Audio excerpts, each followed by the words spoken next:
South of the Pompo. Coffee with Mbuvi. Ndio hii hapa. Lakini leo na change jina kidogo. Leo nataka niite Kahawa na Kawaya. I know you're assuming it's Kahawa and I am Kawaya, but this time round it's a different story. I caught up with my MP from my home area. It's called Honorable Vincent Musyoka, aka Kawaya. So leo ni Kawaya na Kahawa. Au sio? Welcome sir. Karibu. Nashukuru sana my brother. It's good to have you. My pleasure. He does of two Kawayas and two Kahawas. The first time niliingia mbunge. Yes. Most of the MPs actually thought mimi ndio niliimba Kwata Kawaya. Honestly. Now there are still those who believe. Hawajajua kabisa. So nilikuwa nasikia Kwata Kawaya. So but I told them, don't worry kwa sababu Kwata Kawaya mwenyewe ametoka kwangu. Ni my loyal voter. Say amen. Lakini za macho ziko wapi za kutumia? Unajua lazima tujue nani anakulia mwingine. By the way, hii ni ngumu kuliana jina. Ni ngumu. Now, mheshimiwa, I became Kawaya because a son called Kawaya. Yes. Why did they call you Kawaya? The size of the body. That's it. Yeah, the size of the body. Because nikiomba kiti 2013. Yes. Ondoa sasa kama kilo 1.5 kwa hii mwili yangu. Yes. Ama kilo 2. Yes. So I was you were smaller. Of course. Oh my goodness. Of course what I have minus 8 years you can see what was there. So nikaanza kuitwa chuma. Yeah. Chuma ya kufunga chuma kubwa. Chuma nyembamba, nyepesi. Ya kufunga chuma kubwa. Oh my Because goodness. my competitors walikuwa chuma kubwa, they were big. Yes. So they started calling me white, I'm a wire. Yeah. So one day tulikuwa na prezo after alishinda election ya 2013. Yes. Tukaenda kumvisit huko. So during introductions watu wakaanza kusema majina yao. Yes. Then wakati yangu nikasema naitwa Vincent Musyoka. Ama ukitaka waya. Sasa ndio prezo akasema, "Ai, waya ama Kawaya." So initially it was wire. But then akasema waya ama Kawaya. Sasa tukasema acha tutumie hiyo nini Kawaya. And you know the majority of guys we were there almost the entire parliament. So kutoka hapo kila mtu bunge niaje Kawaya. Oh my goodness. Ikawa sasa because that was the first meeting tumepatana na wabunge. Kila mtu anajua huyu anaitwa Kawaya. Right now mbunge 95% wananijua kama Kawaya. Only 5% wanajua Vincent. One of these days basi simama governor ndikuwa assistant. Ndio hiyo. Kawaya. Deputy by Kawaya. Kawaya in their nation.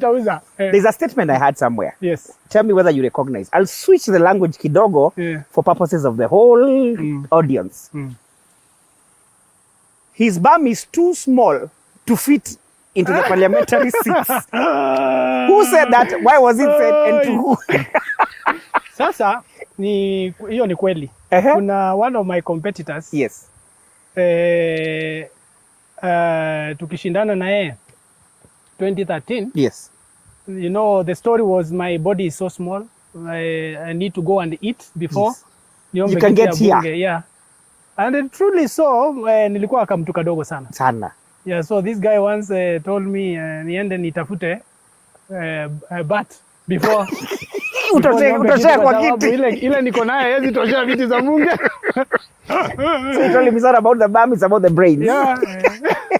But you are not so as fortunate. You know, we are here at your place. Yeah. Ladies and gentlemen, you can see how beautiful this whole area is. If you pan, it is awesome. Yeah. But before that, I heard the first time you wore shoes was in high school. Yeah. Tell me a little bit about your background, even before high school. Life hasn't been so easy for me kutoka kitambo. Yes. Lakini naweza shukuru tu Mungu kwa sababu I think for everything there is a reason. Na ni kama training. Wow. Shaenda sasa wale watu wanakimbia wanapelekangwa kwa mountains wanakimbia wanatrain. Yes. So zile vitu nimepitia through I would say it's like really training because nimenifunza mengi sana. I was born in a small village in called Ulani. Yes. In Kadama, Biuni, Mwala sub-county. Mwala kwetu. Yes. And to be honest, ni zile za the place was so like nyuma tu kiasi kwamba unakumbuka zile za ukisikia gari inapita mnakimbiza hiyo gari hiyo gari inakuwa story for the whole week. Or is the month. Wanaongelelea tu. Ukisikia ati kuna mtu ametoka Nairobi. Yes. Village mzima inaenda kwa yule fulani anakuanga Nairobi amekuja. Ni kama mtu ametoka majuu in that case. Kama you are lucky kupata tu smell ya mkate ya biscuit. If you are lucky upate biscuit, if you are not lucky utafuta ile karatasi ya biscuit. Unakumbuka zenye tu walikuanga wamechora ka biscuit hapo nje? Yes. Uende ukinusa tu uone manji. Chapati Christmas. Hakuna story nyingine. Viatu kweli, the first time I had my official shoes nikiwa high school Machakos School. Oh my goodness. Pale Christmas sometimes unasaidiwa, unaomba ile kiatu ilikuwa inaitwa ya sandaka. Unakumbuka those plastic? Sandaka. Kanakukata. Unapata umeenda Christmas kuenjoy but jioni sasa ni treatment unatreatiwa. Haukuvaa mekalia? Mikalia, of course, once in a while. But I think we were still not that lucky. Most of let me say, before high school, 98% of the entire time ni mguu chuma tu. Oh my goodness. Tena shule, hatukuwa tunaruhusiwa kuenda na viatu. Utavaa viatu kwa shule ya nani? What? Wapi? Nani akuruhusu kuingia na shule? Ukompiti na mwalimu. Kwani wewe ni mwalimu? Oh my goodness. Dust ya classroom. Now let me tell you, those classrooms mimi ndo nimezijenga sasa. I've built the entire school yenye nilisomea upya. Na hiyo shule hakuna classroom hivi ilikuwa na any form of plaster ama floor. Ni mchanga. Na unajua mafuta tulikuwa tunajipaka hii mafuta ya ng'ombe. Si unajua? Sasa unajipaka alafu by afternoon unajua miguu imeshakuwa inakaa yellowish because hiyo mafuta imeabsorb na imeabsorb hiyo dust. Yes. Then mafuta pia inachomwa na kajua. Unapata una smell kama ng'ombe in short. So hiyo ndo life. Lakini one thing watu toka mbali. One thing I was naturally bright. Right. By the time nimalize primary school, sikuwa nimewahi enda beyond maybe 3 kilometers from my home. Na hiyo yenye nishaienda ni kwa sababu nilikuwa mgonjwa. Because naenda wapi? My goodness. So I remember there is a time nilidungwa nikikimbia kutoka shule. We were not allowed kukua na kubeba chakula, kuenda kukula lunch hour. So one day njaa imenikaza sana and there was nothing ya kubeba asubuhi. So nikaona lazima niepe nikakule ka kitu kidogo kwa sababu home ni hapa tu. So nikikimbia nikirudi nikadungwa. So I got an opportunity to travel about 5 kilometers na baiskeli nipelekwe. So kudungwa was a blessing for you. Umetoka umeexposiwa. Kianga place inaitwa Mbuvi. Nataka kwenda kuona. So finally at least but after the cards started turning, because after now primary school nikafanya vizuri sana. Yes. I have a record being the best student everywhere nilienda throughout. Wow. Yeah, throughout. Regardless ya niliingia na marks ngapi. So nataka kuuliza, how did it feel? Yeah. You've been the best in primary. You're the best. You've been topping. You're the best. Yeah. Then you're the last kuitwa Machakos boys because at least you have the least grade. Yes. How does that feel? And you are the brightest. You know, I had 513 marks out of the possible 700. Wow. In primary. Now kuenda Machakos niliitwa tu ni luck tu ya Mungu. Sijui nani aliona tu akasema haka kama mtu from nowhere tukaeke tu anaweza fanya kitu. So then the school itself, of course, sikujua Machakos ni wapi. So the head teacher of that time ndio alinitafutia hiyo shule. Wow. Mimi nikakuja hapo nikaenda na baba yangu. Alitafutia kiaje? How did he? No, you know, mkiwa primary school kuna mahali there is a time na choosing your secondary school, your preferred secondary school. The national, provincial. Yes. That guy alisimama akasema, you Vincent unaenda Machakos school. Before tufanye exams, hiyo ndio nitakujazia. So sad that it's late. Oh, okay. Mimi nikaenda pale Machakos school nikadambiwa hapo na my father. Aliniwacha tu hapo. Sasa na umetoka mashinani, ushaenda only 5 kilometers, kuna place unajua. Sasa father tu ameniweka hapo akaniambia kijana ajipange.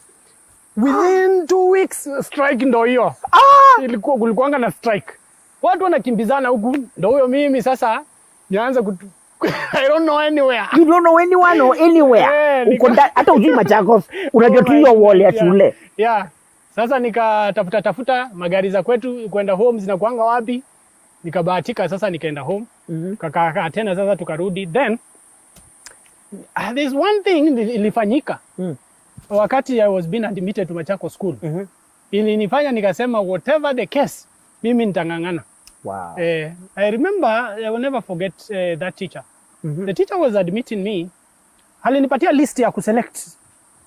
I mean courses zile utafanya. No, not really. You know, ukiingia unaulizwa jina, because you've been admitted. Wako na ile list yao. Yuko na students wenye wamequalify kwenda Machakos school. So mimi nikaulizwa, nikasema Vincent Musyoka, na nikapewa list, angalia jina yako utuonyeshe utik. Kuangalia page ya kwanza naangalia, ilikuwa pages mingi. Nafungua ingine. Sasa mwalimu akaangalia akaniuliza ulikuwa na marks ngapi? Nikamwambia 513, akaniambia angalia huko nyuma. What are you doing on the top page? Unatafuta nini wewe? Oh yeah. Na wewe umezoea kule umetoka on the top page. Acha nikuambie. Mimi nikasema sawa hivyo. Nikaingia, nikaanza kupambana. Kichwa yangu yote, body and soul, nikaweka kwa mambo ya studies. Friend. Sasa results zetu zilikuwa zinatumwa through post. So tukafunga the first term, nikaenda nyumbani. Tukaambiwa mkimaliza about 3 weeks and then mkaangalia poster kama results zimekuja. Nikaenda home. Kukaa 2 weeks hivi. Nasikia najikuna sana kuenda ile place nilipelekangwa hospitali. Ni walk. It's quite some distance. Ni walk niende nikaangaliliwe barua. Na nikaenda after 2 weeks. Nikasema mimi naitwa Vincent. Nilikuwa nataka mniangalia kama kuna barua yangu ya kutoka Machakos school. Si unakujua ni zile times wenye kulikuanga box inaoniwa na you just go there poster. So nikaenda nikaangalia, wakaniambia kuna barua. Nikapewa barua. Hiyo barua nikipewa sasa mdundo wa moyo ilikuwa tu. Karithi kujua kumeendaje. Nikaenda na hiyo barua, siifungui. Nikaenda nayo mpaka home. Hata usifungue bado. Kabla tuangalia hiyo sanduku la posta SLP. Kama ujio ni sanduku la posta au PO box. We'll be right back. Before we pigi malapa hapa, tu catch up tena kidogo hapa. And we'll be back. This is Coffee with Mbuvi. Au sio? Teremsha kahawa mheshimiwa. Asante. Mbuvi.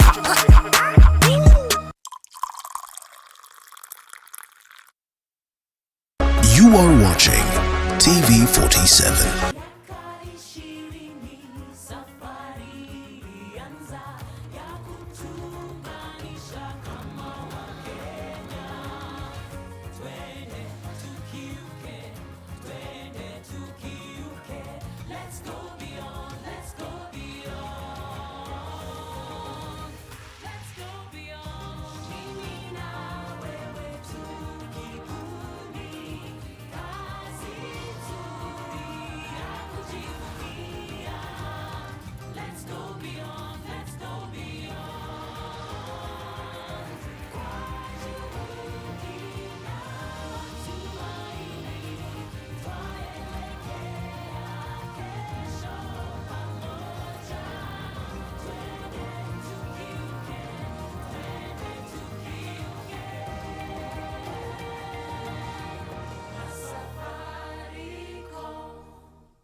Raukia siku njema na tunukiwa offers kila siku. Pata offers zote mahali pamoja ili uongeze zaidi, utume SMS zaidi na ubrowse zaidi. Wewe usijali. Tuma namba ya kila supplier kwa hiyo soko.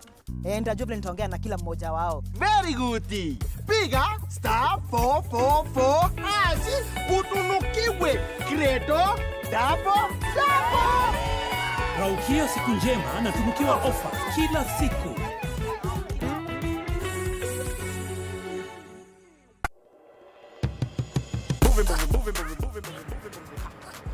Oh, hi.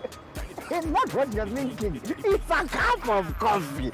Coffee, movie. Together, Coffee with Mbuvi. Every Sunday, 8 p.m. on TV 47, where we bring you interesting, enticing people. Well, we've concentrated on musicians. Yeah. Yeah. Producers. So now I manage because talent management and events management I think was my passion. Right about now, we want to go beyond to the counties and to other countries. I'll see you. Let the sun stand still like Joshua times for 3 hours. But this time for only 1 hour, we bring you Coffee with Mbuvi. Interesting, enticing guests. I'll see you.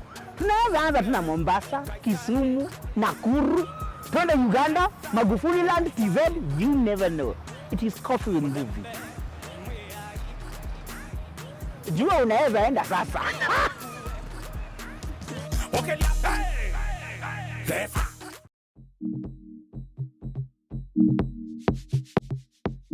Before the markets open, farmers begin their day, each with a desire to produce the best. But how can they increase the numbers, maintain the standards, Aitoi ile garlic inafaa itoi, that standard garlic. reduce the cost, We spread our risk. and yet remain the best? Kilimo Diaries, every Sunday when the clock hits 7:30 p.m.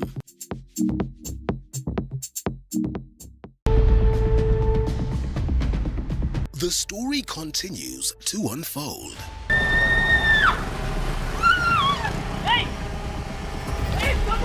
The race to win Abel's heart continues. Huyo mwanamke ataniona, Abel is mine. Mwanamke mgani ni nani huyo na nini mbaya? The betrayal. Manze chinja huwa hakuna blanda. Sasa ndio huyu yule madam pale hivi. Sasa And the secrets. Jenny, si nikwambia napenda Abel. Nampenda tena sana. Lakini nashindwa venye nitaanza. Lakini nashindwa nitaanza aje. Usichekeshe. Plan your Siri every Saturday at 8 p.m. Did you know that your business keeps our economy running? You need the skill, not the papers.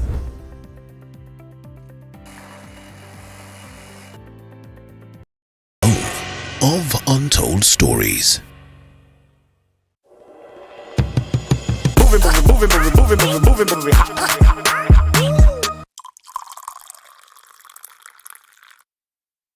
We are back. This is Coffee with Mbuvi. Na leo niko na my personal MP, au sio? Honorable Kawaya, ama ukipenda Vincent Musyoka, au sio? Na sasa ameenda kwa sanduku la posta. Akapata barua. Roho ikaanza kudunda hata ilikuwa na dundaje bana? Hii ingeweza ku maintain roho hivi ilikuwa na dunda. Hapo ndio watu walianza kubaya. Nilikuwa nauliza nimekuwa na top. Yaani the entire primary. Mimi ndo star. Ati hapa sasa kukoaje? Sasa si nikaenda nikajificha kwa karum. Nikafungua.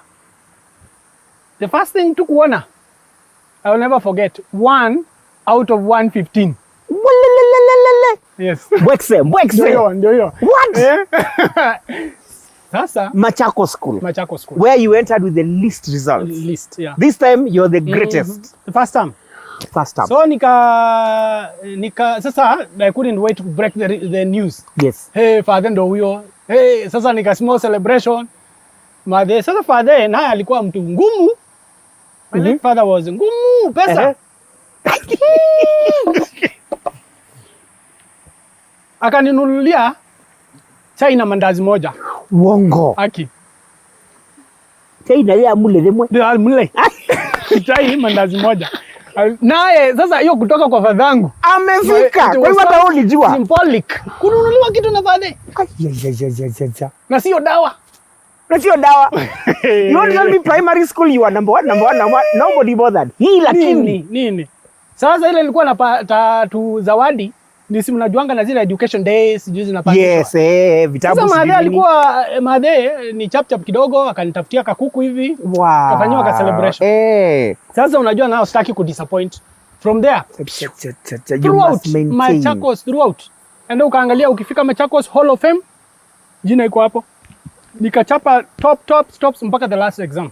And nikapata some responsibilities.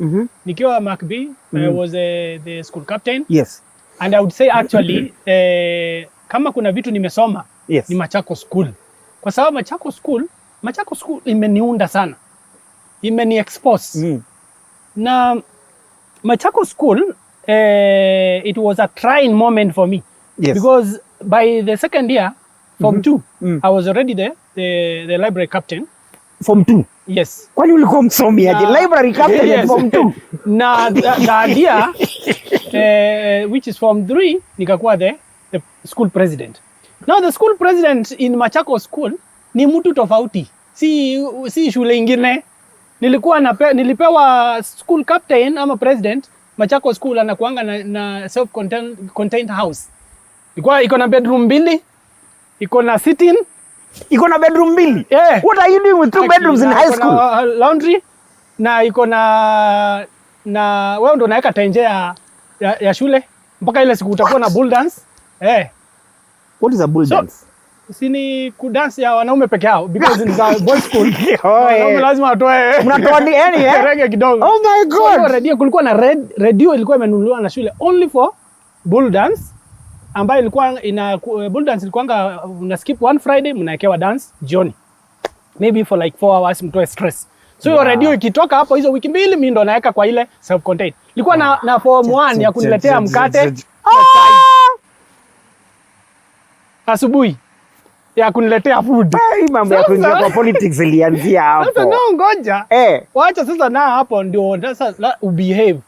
Because I never realized that hizo vitu were there because I was scared nikitoka really hizi vitu zitakuwa. I never realized that and that even never changed my strategy ya kusoma. And let me tell you, you have to be responsible to be a captain in Machakos School. Yes. Because there was so much trust to school captains that you really had to behave yourself.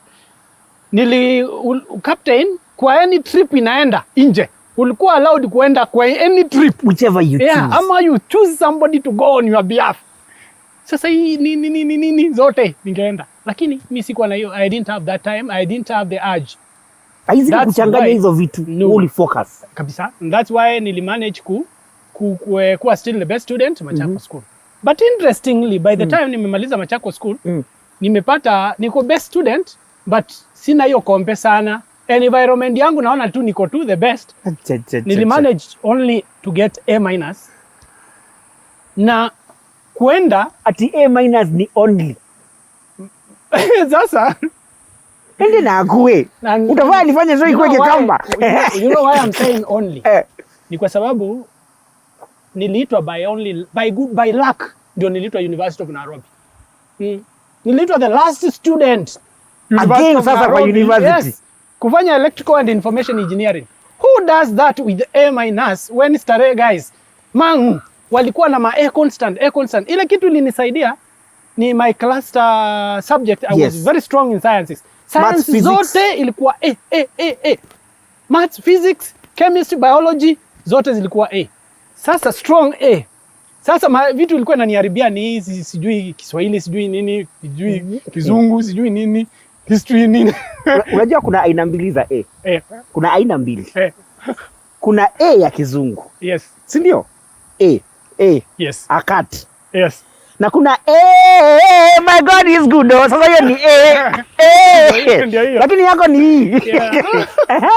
So when I joined the University of Nairobi, of course I was kule nyuma because a majority of students who do electrical engineering is the most competitive course. Of course. They have A constants. But sasa nikang'ang'ana, sasa wacha mashida ianze. Nikiwa university, mashida ilikuwa mingi sana. Hakuna kitu sijafanya. Kuuza sweets kwa street. Kuuza hawa wasira wanakuja kwa gari wanauza sweets. Hiyo. My future MP was there. Na ushaitembea kwa streets unapata two boxes. Ka box hivi kamekelewa kameza.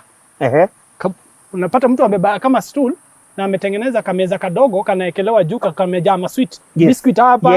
Nini. Hizo ndo zilikuwa zangu. Alafu kumbuka Pastor Pius Muiru. Hema crusade zake. Yes. Crate moja by the way acha nikwambie ukibeba tu kwa kuenda kwa depot upewe crate moja na wholesale. Uende unyoroshe uuze kwa hizo crusade. Haikuwa inabakisha less than 80 bob. Yeah. Profit for the day. Profit. Naenda na nyorosha kama crate mbili 160. So nikapambana, lakini sasa nikasema nikasema I will accept the situation for now, but siwezi kaa hapo. So hiyo time nafanya hizo vitu na spare my time na kuresearch vitu zingine. I was very interested in mambo ya computing. So I really wanted to have a computer. Yes. Na I remember sasa nilikuja nikapata hii loan ya HELB. Nikasema hii loan nitanunua computer nayo. Yes. Yes. Na that was a beginning of a new different story in your life, because the buying of the computer exposed me further, because I had spent about almost a year not staying within the university. Kuna mahali nilikuwa tu nakaa kakeja na ikafika point sasa my landlord akanifukuzisha, akakuja hata akanitia wote, tukapambana. Luckily that time nilikuwa na mwili kidogo tukaangushana chini. Sasa ya ukweli yeah. Sasa akanifukuza nje. Sasa hiyo ilikuwa kuna mvua, I will never forget.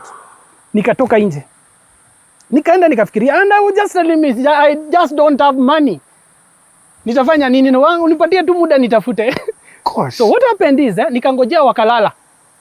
Vile walilala, because sasa kaflati kako hapa na nyumba yake ndo hii. Nikangoja saa 6, saa 7 ya usiku. Nikakuja pole pole. Because I knew anything could happen like that. Nilikuwa na achanga dirisha zimefunguliwa. So nikasinikin. Yeah. So ikawa for 1 week nakuja natoka shule university. Na ingia of course nilikuwa na hang kwa hizi matatu. Yes. Unalipa nini? Ukihang unajifanya conductor, unawachukulia do.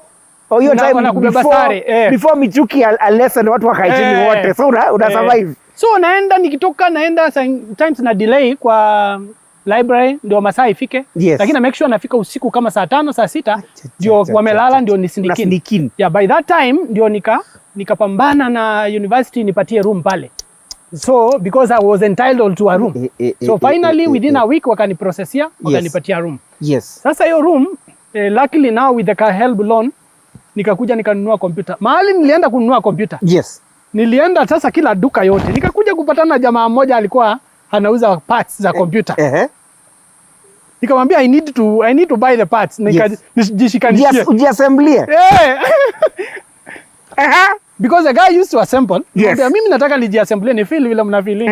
Nikishindwa nitakuja kukuuliza. So I bought the parts. Nikaenda nikangangana. Within 2 days nikakuwa nimeassemble my computer.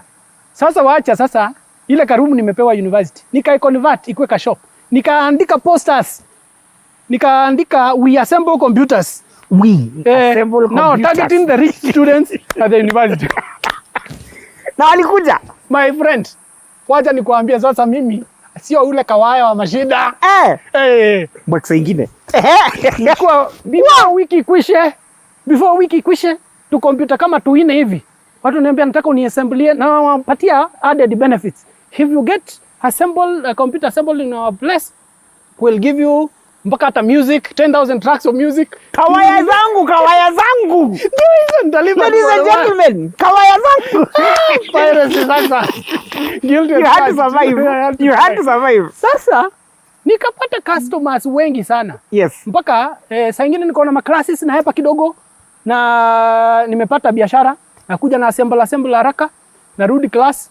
But one thing nilikuwa najua, even with all these assholes, nikiingia class, mimi lecturer uwezi move before ni understand.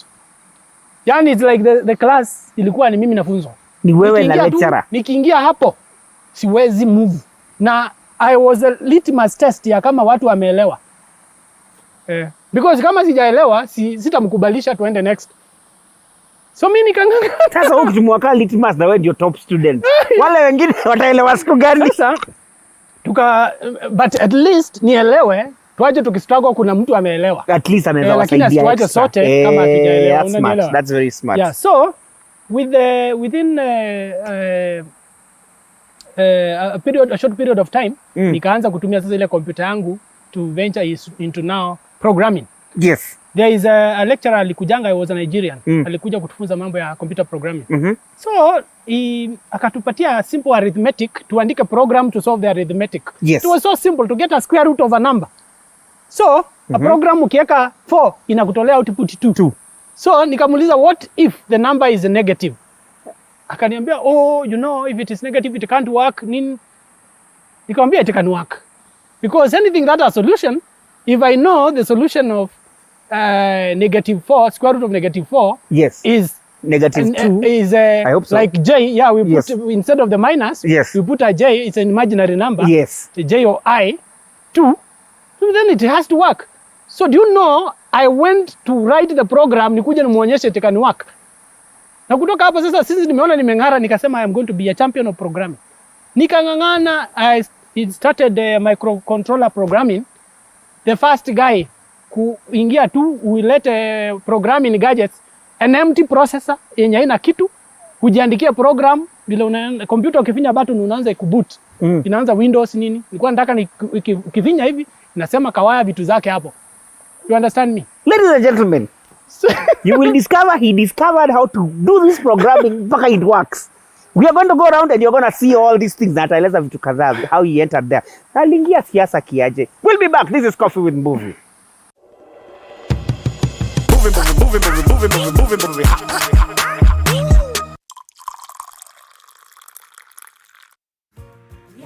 You are watching TV.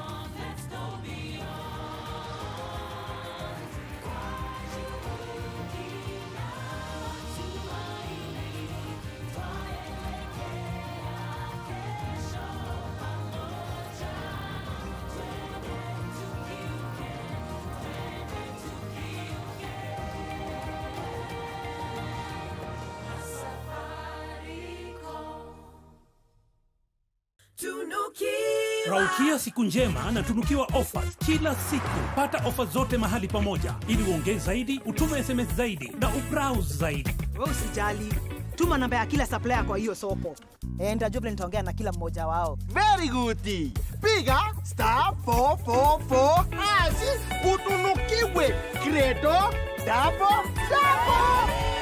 Raukia siku njema na tunukiwa offers kila siku.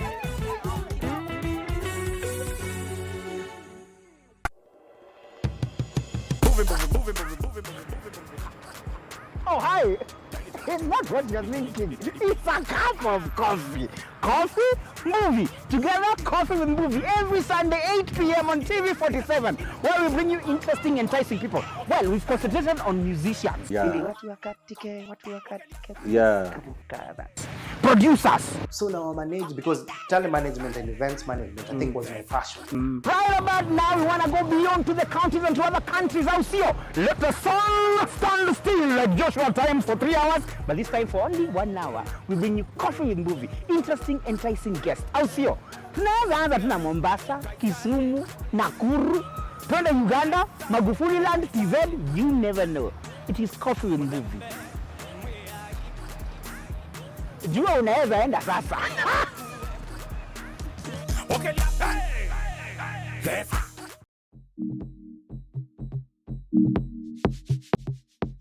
Before the markets open, farmers begin their day, each with a desire to produce the best. But how can they increase the numbers, maintain the standards, Aitoi ile garlic inafaa itoi, that standard garlic. reduce the cost, We spread our risk.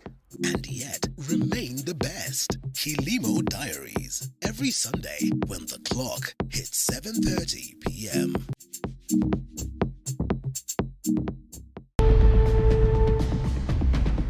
The story continues. Home of Untold Stories. We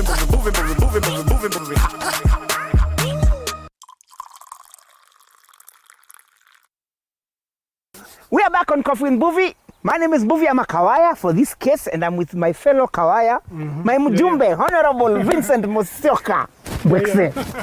Kawaya, double Kawaya, au sio? Your place is humongous, man. What do you do now, like here? This is beautiful. Hapa, nana pa relaxed. Engineering is a thing. Is the thing. Na mambo ya automation. I mean here, now here. Yeah, hii nimepandwa nyasi, nothing happens here. Everything takes care of itself. Yes. There are sprinklers inside, which are automatic. Masaa yake ikifika, inaamuka, inaweka nini huku, na inanyamaza, inarudi ndani. Nyasi nilitafuta tu kidogo, na huku Mlolongo. Oh, remember the famous Kidero grass? Yes. Niliona nikachukua hiyo sample grass, nikapanda kidogo, seedbed, nikatengeneza yangu.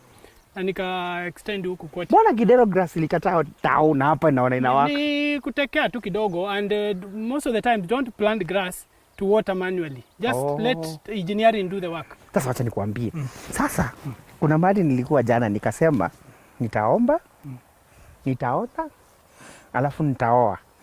Sasa hiyo harusi na inaleta hapa. Hapa tungoa hapa kuisha maneno. Karibu sana. I have held many meetings here. Nitakuwa hapa na celebrate. No, sasa hakuna tofauti ni kawana. So utakuwa hapa. Si shamba. Sasa hapa unajua si umeona saa nyingine supermarket vitu si mzuri sana. Naweka tu vitu kidogo kidogo twangu. Hii shamba kanapata maji 24/7. It's automatic. There is an automatic sprinkler system in water hii kashamba throughout. Is that what I'm saying? Yeah? Yes. Nimeziona hata yes. Tusukuma kidogo to spinach, to bananas kiasi. Naona bananas pia ziko. To mahindi nikitaka. So at least boga inatokanga hapa. Boga yetu inatokanga yote kwa nyumba. Most of it except my spices ambazo sasa we also want to start kuongezea ndio kalada utaweka hapa pia. Yeah, of course. At least I want, na kuna teknolojia nyingine ni vile hujaipata. Kuna kitu inaitwa hydroponics na aquaponics. Now aquaponics is the art of keeping fish and plants at the same time and doing some sort of benefit, mutual benefit, so that hii uchafu ya samaki inakuliwa na miti, inasafishwa tena inarudi, because it's fertilizer for nini. So I was keeping a lot of lettuce. Yeah, lettuce. Nikitumia technology. Ile wengine wenyu mnaita lettuce. Si lettuce ni lettuce. Yeah. Ndio. Naona is that chicken? Hapa hii nyumba na planning to just complete it now. It's 98% complete. Wow. It will house 35,000 chicken per month. Na it's ready. The only thing is hakuna kitu mimi natakanga kufanya yenye ni manual. It's automatic. The feeding, the heating, everything is supposed to be automatic. So we are just finalizing on automation. Then tupatie wa Kenya chakula. Mimi nakushuku siku moja ndakuta umejiautomate. Unatembea. Nazienda. It's my passion. I mean, part of what I invested my time at the university doing. Now, with all this ground, yes. How do you? Because I'm not saying at security what to 54,000 or something. How do you keep this place secure and to know maybe kuna hitilafu? God forbid. Well, there is at least anything that is happening here you can know. Kuna sensors. You can hear some noise coming there, and it's because I've seen some of our guys moving that side. Yeah, so there are motion sensors and detectors, which we call them anti-pet. They can know the difference between a person and a dog.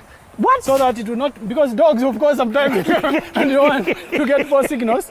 So you are able to know that there's somebody or intruder. And of course, then you always keep a person just in case you have noticed there is an intruder. Yes. And you cannot handle the intruder alone. So kuna kama backup. So there's a backup person, but everything here is automatic. Everything is automatic. Now, hebu nielezee this process yote.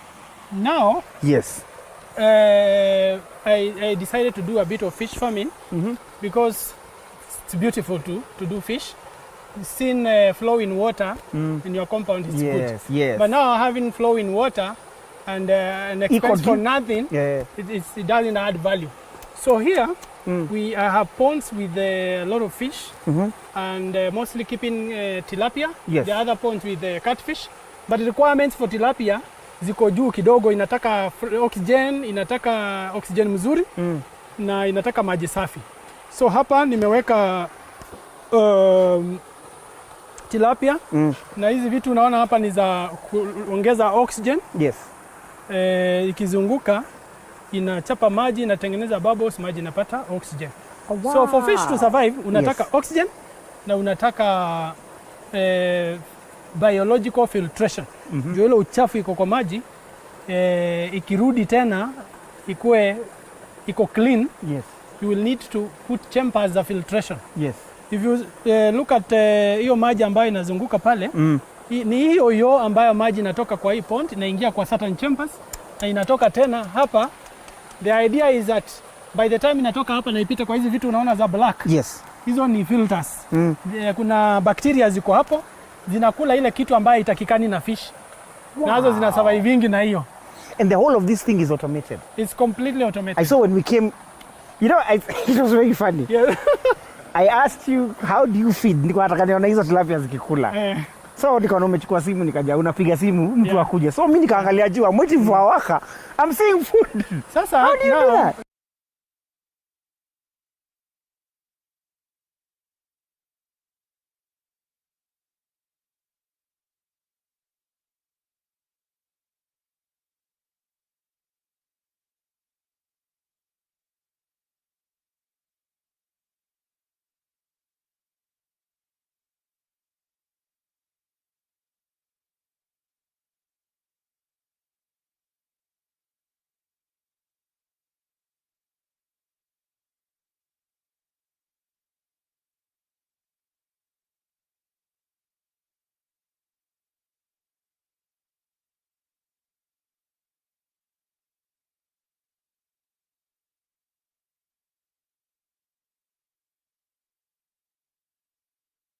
In your compound, you can imagine keeping people here. Kila mtu saa yote mtu anazunguka na chakula. Na unajua fish sasa itafidiwa several times. Sometimes 3 times. It grows. You can even want to give small portions so that ikule like after every 1 hour. Unajua sasa you will have people in the compound throughout. And again, an expense for nothing. Na mimi sasa engineering ndio kiongozi. Tulikuwa wapi mkisoma hizi vitu? Nimetengeneza program ambayo imeautomate kila kitu hapa. Chakula ya samaki ni automated. Ikifika saa 2 asubuhi inapewa chakula. Nikiwa hapa ama siku whether you're here or not. Ikifika saa 7 inapewa chakula. Ikifika saa 10 zinapewa chakula. Lakini nikiwa Amerika na ni decide kuziongeza chakula kidogo, nafinya tu inaongezwa kwa simu. My brothers, you have seen it. Where are we? Oh my goodness. So that's where engineering it needs to take us, and I think we all need to invest in automation. Some guys who've done mechatronics have an idea. Most of our programs here are tailored to give you. There is a disconnect because most of the software engineers know not little about gadgets and electronic or robotics. And most of the guys who are electrical engineers, mambo ya stima, whether light, electricity or heavy, they know little about computers. So me, I spend a lot of time and won even Africa top prizes in terms of automation, which was not my core degree. Which prize is this you won? There's a prize you won. There's a prize that you won. There is a... Tuteremka hizo spares, hiyo prize ulishinda kwa sababu sikushinda mimi. Ulikuwa nasikia nikiwa nazo nikiwa university, hazikuwa ati zi last forever. So mimi wakati nilipata computer, I started programming, nikaanza kuimport processors, empty processors, I program them to do whatever I want. So twice nikaona engineering exhibition for Africa that was taking place here for IEEE. Taking place in Kenya, nikasema nitaingia nijaribu. Na nikaingia and I won the top prize. How much was the top price?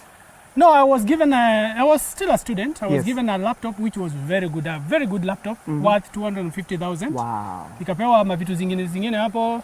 Safaricom walipatia number of things hapo. Nikapewa majuices, Nikapewa mavitu mingi tu hapo. But sasa the feel ya kwamba niko tu nikitia bidii. Nafanya vitu the right way in Africa. It was really good. And you seem to be cleaning everywhere, including politics. I saw something on CDF. Yeah. That you digitalize the system in... Yeah. I really believe that use the right technology, you save money, you also help people. Yeah. So tumekuwa na mashida mingi sana in our constituency, handling things manually. So I decided, why don't I solve the problems affecting our people, which delay disbursement of bursaries, which cause people to even corrupt the system where they have not sown. Wanakuja kutaka kupata pesa ya bursaries when they are not rightful beneficiaries. Yeah. So I decided, or even people who apply for bursaries twice, and since there are so many records, looking for one record after the other inakuwa ngumu. It's crazy. But people just they change their names. Like it's Mbuvi Kawaya, ya kwanza anasema Kawaya Mbuvi. Kawaya Mbuvi. Mbuvi Kawaya. Mbuvi Kawa Mbuvi. By the time uangalie the first column hivi. Na ni watu thousands. Mtu ana apply 3 times with 3 names, ana apply 3 times. So I did automated the place. Na size tuko smooth. But and we have also helped other constituencies to go the automation way. Now you're successful in engineering. You're successful in all this fish farming, place yako inakaa fiti. What made you decide wacha niingie hii mambo ya siasa? How do they correlate? I don't know, because nikiwa university I had no interest with politics. The only I know I had responsibilities, especially in high school. Yeah. Which people identified. Now the school tells me you need to be our captain. Yes. But vile nilimaliza shule na nikaingia mtaa huko nje, immediately I didn't get an opportunity to be employed. Yes. Actually, the first job interview nilienda, I was told, the guys who were interviewing me, they told me you are overqualified for this job. And I really didn't have money. One thing I didn't tell you, beginning of the university was a problem. At the center of it, when I started assembling computers, it became my livelihood. Leaving the university was a problem for me because I didn't know where to go, because my clients were students. Biashara iko hapo. Sasa kutoka nje lazima ningangane. Nikaenda hapo tule tu pesa kidogo nilikuwa nimecollect, nikakomboa kanyumba Mathare North. Nikalipa 8 months, nikasema nitasurvive hapo nikitafuta job. So kwenda job ya kwanza, yes. Ulikuwa na pesa? No, ilikuwa nyumba 2K. Oh, that's 16,000. Yeah. Okay. I withdraw and apologize. So, nikaenda job interview. I will not mention the company, it's a local company. Yes. Wakaniambia you are overqualified. Oh my goodness. I asked them why, I mean, is that a problem to you? Or an advantage? Me, I want to come and work. Wakaniambia it's a problem. Oh my goodness. Wakaniambia, you will not stay here for long. We will be wasting this chance for another. Nikaona wasa anywhere else. So, nikaenda another one. Wakaniambia, we'll give you the job, but you have to commit to be with us for 5 years. Yes. Miaka 5. No, you are like, nikasema 5 years. That's too much. Bila nisema 5, wakaniambia you have lost. Because walijua hapa. So, yeah. So now that was actually the first one. The second one, they waliniambia I'm overqualified. So hii waliniambia I'm overqualified. When I was going home, I asked myself, what if really I was overqualified? Oh, wow. Now I started thinking about the programming I was doing. Do you know a miracle happened? The same day, mjamaa akanipigia simu. Akaniambia nimepewa namba yako na a friend of yours. Kuna kitu nataka nitengenezewe software ya kumanage maji. Kabol kako kule Kisaria. Nataka kumanage. Bring it on, bring it on. Kisa hiyo nilikuwa nauliza nikipata 2,000 hivi. Sasa nikamwambia so mmeongea bei? Akaniambia hatuja discuss. Nikamwambia wewe si unajua software zinakuanga ngumu, lakini nitakufanyia bei mzuri kwa sababu umeletwa na rafiki yangu. Yes. Kamuuliza what is your budget? Yes. Akaniambia wewe sasa ni kidogo, wewe nifanyie kitu kadogo. Sasa nasema huyu naona anaweza toa 5. Akaniambia I can spend 30,000. Na vinda efeo. Kawaya katika Kawaya na kitu hapo. No, what I told you. Wezi ongezea 5. Juu niliona nikimwambia tu sawa tu akaona kama ametoa mingi. Nikanyorosha kwa software 2 days. 2 days. Nikampatia solution. The guy was very happy. So nikasema kumbe kitu iko hapa. Incidentally, another student tulikuwa tunasoma na University of Nairobi, yeye ameajiriwa mabati rolling mills. So the guy gives a reference kwa mtu mwingine. Yes. Akitaka kutengenezewa software, alikuwa na manage mambo za agrochemicals. So huyo ameniangushia biashara ya 200. Kukaka muhindi fulani ameniambia kuna interface kama hizi za automation. Ameelezewa na guy who is working there, tulikuwa tunasoma na yeye. Anataka the guy to talk to. Sasa mimi nikamtengeneza, alipewa job akashindwa. So alikuwa anataka nimtengenezee apelekee mzungu mwenye Sasa kupeleka huko, that mzungu for some reason had some things he wanted to explain ambazo muhindi angeelewa. So wakaniita. So nilienda hapo before nitoke hapo. Huyo mzungu alinipatia biashara ya 700,000. Remember hii in a span of about 3 months. So nikasema sitakimbia sana, nikaenda nikanunua ka motorbike. Smart. Ka motorbike. Yeah, na nikaweka tule tu box to hii side na hii side. Wasanii ukipata pesa kidogo unakimbilia Mercedes. Unasikia hii story motorbike. Sasa nikakimbia, naenda najiintroduce, we are a small company, we do support. Na sasa because I wanted entry point. Na you can't just walk into a company uambie vitu now they don't know you, they can't trust you. I wanted to buy trust. So I'll tell them, mimi niambieni ile kitu mnataka niwafanyie hapa inahusu mambo ya engineering na ICT. Nitawalipisha mpaka ifanye. Mkikuwa satisfied then lipa. You know nilifanya for 5 companies wote tu nikianza tu ananiambia you are the best. Sasa mimi nikafanya tu biashara quickly hapo before hiyo mwaka ikwisha nikanunua ka Toyota Ceres. Nika funky yes. Ina ka sports. Sasa ni classic endelea kusonga. Nikasonga sasa mambo bia Mungu akasaidia. Nikakuja nika upgrade kidogo. Nikakuja kupata ka Range Rover. Sasa hii biashara ya ka Range Rover kwenda nayo nyumbani. No, villagers ndio hawa. Unajua wewe we have been thinking about you taking over the leadership ya nini ya Mwala constituency. Yes. So nikamwambia but how? Mimi sijawahi ingia siasa. Hai. Do you know for like 5 consecutive periods nikienda nyumbani naambiwa tu you know you are the person. You know you are the person. We know you very well. Na tunajua hata kwa youth utakuwa motivation. Yes. Because vile umegrow unaweza encourage pia by youth to grow. Yes. There's a story behind it na an encouragement around it. So mimi sasa least did I know sasa I didn't even know the size of the area I will represent. Only right. I didn't know.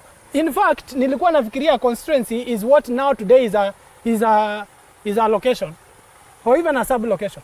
Mheshimiwa, naona tukirudi hapa tupige history. History ni fresh. And you're a very good storyteller. But my director want to beat me up. But now I want you to give a very nice. You see that life of yours summary and encourage people in like a sentence who are motivated. Because people, I think we have a problem in Africa of thinking we are caste, we are below par. But your resilience shows that no, there's a fighting spirit. You believe in yourself. Just a sentence or your mantra that will inspire. On this camera, that will inspire guys. Sindio? That will be very nice. No, I think what I will tell people is that shortcuts don't pay. Just go the full route. Put it your best. There is always a reward. Wow. For those who are starting small things and failing, please don't focus.